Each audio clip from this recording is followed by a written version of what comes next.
It's time for our next festival edition video for our festival playlist. That time of the year is upon us where Shavuot has come up again. Pentecost is the other name that it's often known by. And you're probably guessing that I'm here with some more lessons learned from Rabbi David Fohrman over at Aleph Beta. And you'd be right.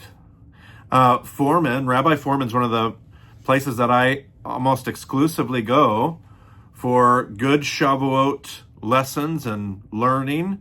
It's one of the only places that I know that has a bunch of great teaching on this festival and on this holiday. So as usual, I have no desire to plagiarize this. I want you to know right up front that I learned a lot of these lessons from him. Now, I'm going to try to take a 2-hour lesson that was over at Aleph Beta, 2-hour lecture that he did with an online group.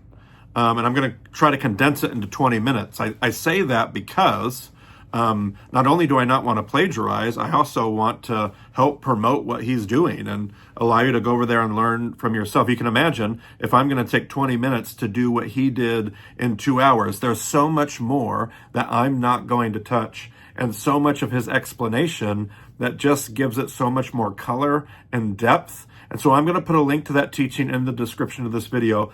I am pretty confident that the teaching is probably behind a membership firewall. I believe that this lesson was a part of the premium membership.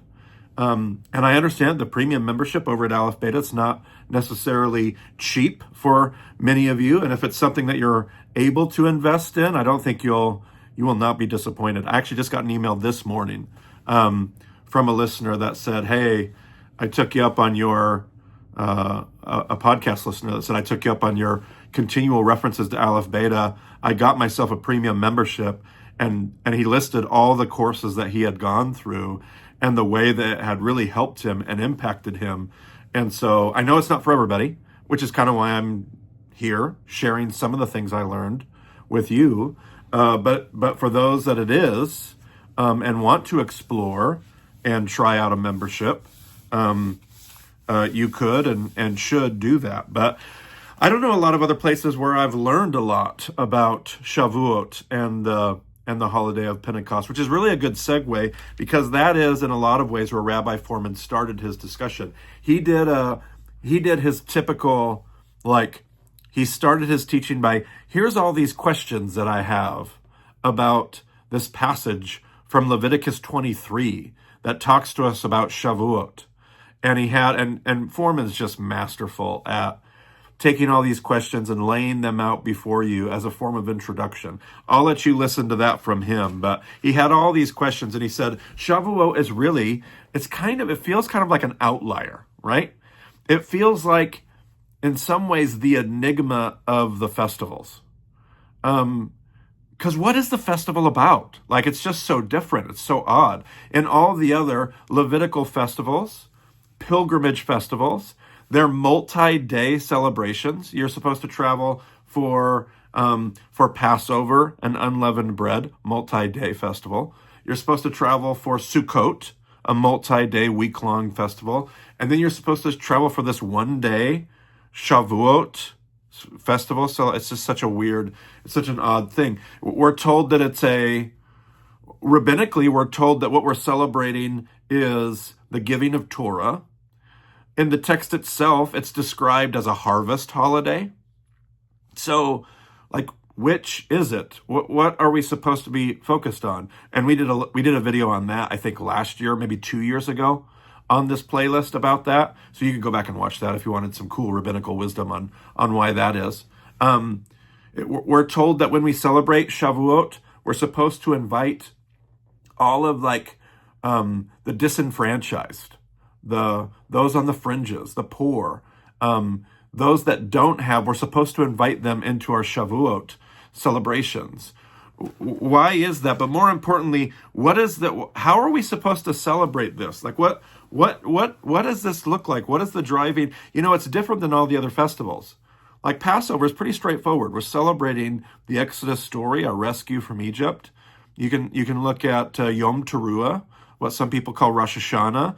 pretty straightforward, like how we're celebrating, what it's about, the blowing of the shofar. We can look at Sukkot. We can say, this is pretty easy for me to get my head around and understand both what we're celebrating and how I'm supposed to celebrate it. But what do I do with Shavuot? It feels just like it just feels different. It feels odd. It feels like it's not like the other festivals.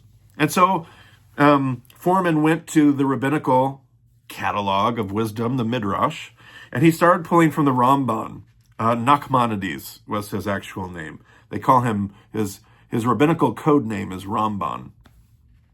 And he noted something. He said, there's a phrase when you look at Leviticus 23, when it talks about Shavuot, it says that you're supposed to count the days and then declare holy. Count and then declare holy.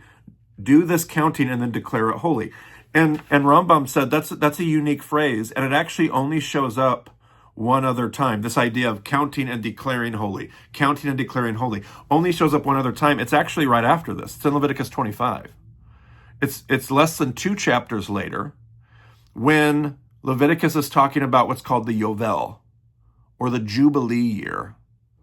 You're supposed to count and then declare holy. In the Jubilee year, you're counting 7 sevens. 7 sevens. So you're counting 7 Shemitahs, 7 Sabbath years, and after the 7th Sabbath year, so if you're counting 7 sevens, 7 Sabbath years, that's 49 years, 7 sevens. And then you declare the next one holy. So you're counting 7 Sabbath years and declaring the next one holy. In Shavuot, you're counting 7 sevens, but this time instead of years, Sabbath years, it's weeks. So now you're counting 7 sevens and declaring the next one holy. In Yovel, Jubilee year, you're counting years, but in Shavuot, you're counting days.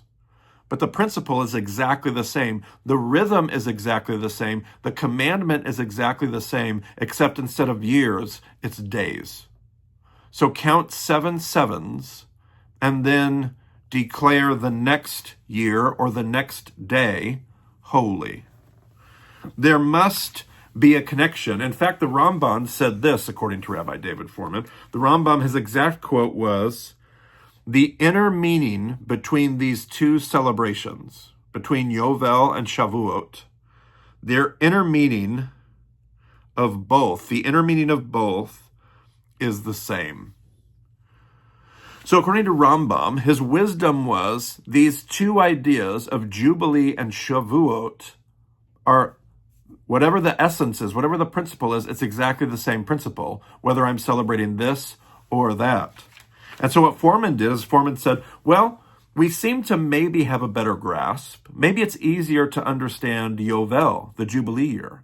So let's go back, let's back up and think not about, let's put Shavuot on the shelf for a moment, and let's just think about Yovel and Jubilee.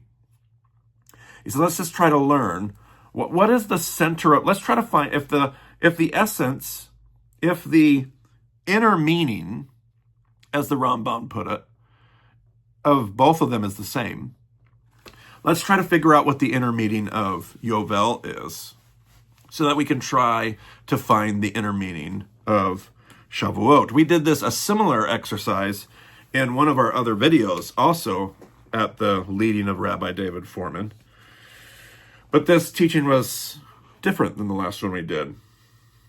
Rabbi Fohrman said there's a couple things that show up with Yovel. There's a couple things that show up. Actually, there's 3 things that show up. The first is that there's this idea of there's no fences. Like on the Jubilee year, you have your own private land, and you can put fences around your private land. You could keep people off because you are the private owner of your own private land, right? So you have a field, you have an orchard, you have whatever you have on your land. You can put up a fence and you kind of keep people out. But on the Jubilee year, you're commanded that everyone's allowed to eat from your field. Nobody owns anything. On the Jubilee year, Anybody is allowed to come into your orchard because it's not your orchard. Everybody's allowed to come into your field because on the Jubilee year, it's not your field. It's God's field. It's God's orchard. So anybody from the citizen to the foreigner in your midst, to the disenfranchised, to the wealthy, everybody is allowed to come and enjoy anyone's harvest because it's not their harvest. It's the Lord's harvest. The next principle you find in Yovel is that the ancestral land is supposed to be returned to its original ancestral belonging. Ancestral land is returned to the person it was originally given to by God. The third principle is the return, the release, but maybe more importantly, the return of servants. So people that end up in a place where they have to, they end up in so much debt or some situation that they essentially have to give themselves over or sell themselves into servitude. In the Jubilee year, all of those servants are released and sent back home. There is a return of servants, of people to their families, and families to their land. And there are no fences because the whole thing is God's. Fohrman has this principle that he'll often talk about in his teachings, where he says, when you study Torah, you end up hearing a lot of stories and laws. At the front end of Torah, Genesis, Exodus, there's a lot of stories. And then towards the back end of Torah, you end up with a lot of laws. Leviticus, the second part of Exodus, Leviticus, Numbers, Deuteronomy. You have stories and you have laws. One of Fohrman's big principles is, I'll read it here, stories become our laws. So the laws of God aren't just arbitrarily like dropped out of heaven, out of nowhere. The laws of God come to be because of the stories of God's people. The stories are the things that bring about the law. And so the question is the law surrounding Shavuot, is the law surrounding the Jubilee year, does it come from a story? And Rabbi Fohrman says, according to what we understand, it does. The celebration of Shavuot is supposed to remind us of the story of Sinai. The rabbis say that on Shavuot, not only are we celebrating the harvest, but we're also celebrating the giving of the law on Mount Sinai, giving of Torah. So that must be our story. And so Rabbi Fohrman goes to this story and he says, it's such an interesting story. They're told in the story that you are not allowed to touch the mountain. If you go back to Exodus 19, you will read that God tells the people of God, do not touch the mountain. You are not allowed to touch the mountain. The rabbinical idea behind this could be, Fohrman explains it as the idea of like an embassy. A country might have an embassy in another country. And when you're at that country's property, when you're at the embassy's property, even though you're in the country of France, if you're at the United States Embassy, that embassy, the property there, you're not in France, you are actually in the United States. And he talked about that idea, that the mountain in the story of Sinai is God's property. So once God is there, it becomes something different. God says you cannot touch it. And yet in the story, but a few verses later, we're told, was it verse 19, Exodus 19:19? We're told, let me make sure. Hold on, I'll read it to you. Exodus 19:19. I got to find it. I had my Bible turned to the wrong spot. It says, Exodus 19:19. Here we are. It says,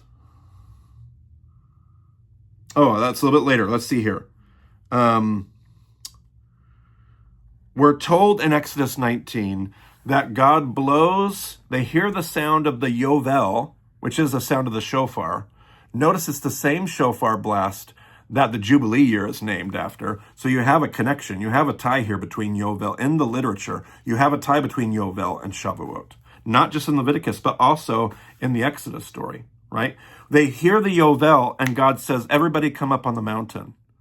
But he just got done saying, don't come up, you're not allowed to come up on the mountain. But a few verses later, there's the sound of the shofar, and then God's people come up on the mountain. And the rabbis are like, what is that all about? Like, he just said no, but then when you hear the shofar, everybody's supposed to go up on the mountain. One of the rabbinical perspectives is that when you hear the sound of the shofar, it means that everything's over. Like God was on the mountain, but now God's gone. You hear the shofar, and now it's safe to go up on the mountain. But when you read the story, that's not how it reads out. God is actually still on the mountain. So the other rabbinical opinion is that it's not that everything is ended, it's that everything is just getting started. But then how do you explain why God says you can't touch the mountain, but now when I blow the shofar, you can touch the mountain? Fohrman said it's like hearing the whistle at the pool that tells you it's okay to get back in the pool. It's time to get back in the pool again. How do we reconcile? How do we reconcile these ideas? This is where Exodus 19:19 comes in. Exodus 19:19 says, "The sound of the trumpet grew louder and louder, and Moses spoke, and the voice of God answered him." The rabbis make a big deal about the voice of God. It is not what they can see that ends up driving this story. It's what they hear. It's what they hear. I love this quote from Fohrman. He said, it's almost as if God says, I've changed my mind. God says, like, don't touch the mountain, don't touch the mountain. And then it's as if God says, I changed my mind. Everybody to the top of the mountain for a party. You can actually go to the very end of Deuteronomy chapter 4. And then if you keep reading through Deuteronomy chapter 5, you'll see that this is, in fact, how the story reads. Moses is recounting the story, and Moses says, we were at Sinai, and God was speaking to you face to face. Moses doesn't say God was speaking to me face to face. He says God was speaking to you face to face. And then you said, I can't do it. We can't. You talk to God for us. It was fear that drove the people of God to not show up for the party of God at the top of the mountain. So God was saying, don't touch the mountain. Then God said, you know what? Never mind. Blow the shofar. Everybody get up here for a party. And the people of God are like, I'm not going up there. Moses, you attend the party. We'll see how this goes. And Moses says, what a shame, because it wasn't supposed to be like that. It wasn't supposed to be me at the party and you waiting. It was supposed to be all of us up at the party. So then Fohrman says, okay, let's try to bring this towards some sense of a conclusion. Fohrman says, what if the story of Shavuot is actually a story where all three of the principles of Yovel, of the Jubilee year, we're trying to get insight from the Jubilee year to see whether or not there's some kind of insight in the Shavuot story. What if actually the Shavuot story is where all three of these principles come together? Fohrman explained it like a prism. Like if you have a prism, it takes white light and it breaks it up into the colors.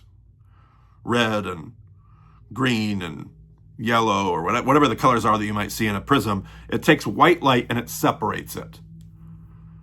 When you're looking at white light, all those colors are always there. They're just completely, perfectly unified. A prism is what breaks it apart. Fohrman says, what if the story of Shavuot is about what it was supposed to be when all of these principles, they seem like something different? It seems like different concepts. But what if, in fact, all these concepts were actually supposed to dwell together in one unified, white light-esque experience? What would have happened, another way Fohrman says it, is if God's people would have gone up the mountain instead of staying at the bottom. He goes back to those three principles of Yovel, and he revisits them. He says, first of all, what they would have found is that there are no fences. Do you see how God starts the story in Shavuot, and he says, don't touch the mountain. Don't touch the mountain. You're not allowed to touch the mountain. Don't touch the mountain. And then God blows a trumpet and says, you know what? No fences. Everybody get up here. So in the Shavuot story, you see the principle of no fences. It's all the same. Like everybody gets to be on. It's like God has a piece of property, his own private property. And he has fences and he has fences. But then on Shavuot, he says, you know what? No fences. Everybody get up here. Everybody's allowed on my property. Everybody up here for a party, right? Number two, what we'd find is that there's a reclamation of my inheritance.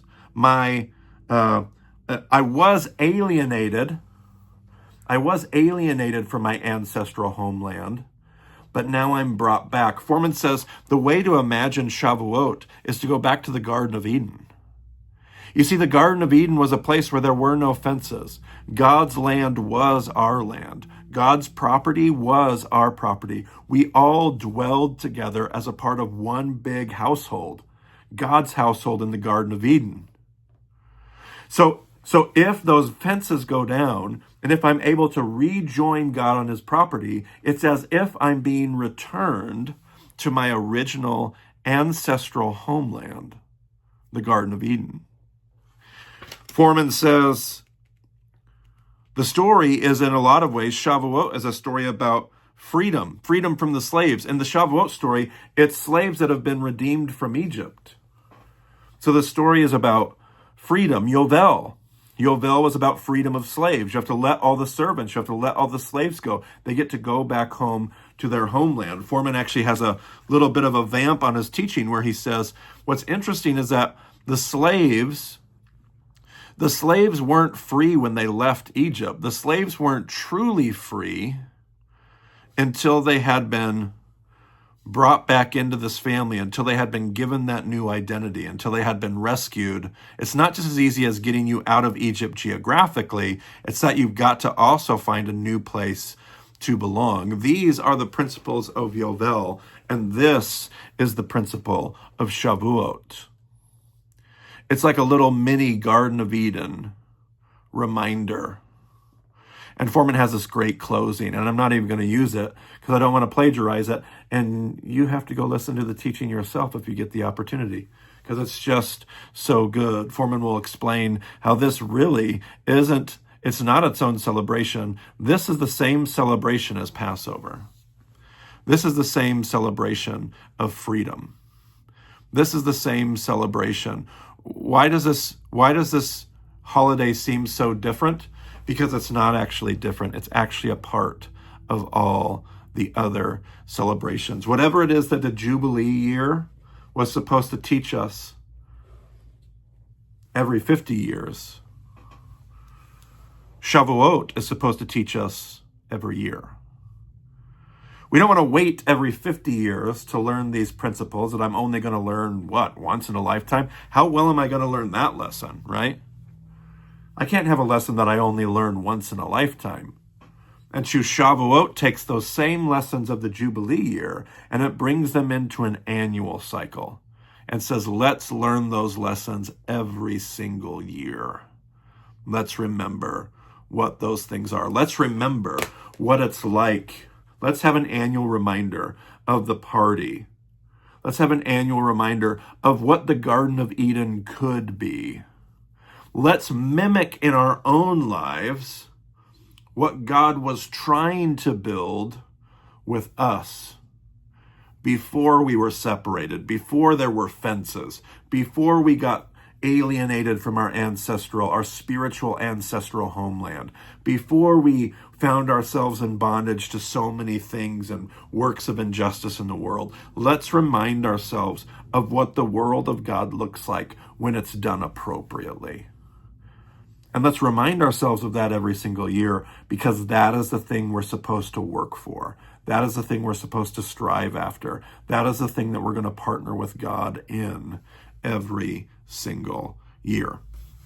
I love Rabbi Fohrman's lessons. So I'll put a link in the description of the video if you wanted to dig deeper and hear the more drawn out version of that lesson. Feel free. If there's enough there in this video to help you think about, to help you imagine, to help you learn about what a Shavuot reflection, a Shavuot lesson could be this year, may it be so. For all of us that are Jesus followers, we may even consider what we can learn about the book of Acts and the story of Pentecost and what we see happening in Acts chapter 2. I think there are a few connections to that story. May it be so. All right, I hope that's a good timeout, a good reflection for our festival calendar. I'll look forward to seeing you when the fall festivals show up here in a few months. We'll talk to you then.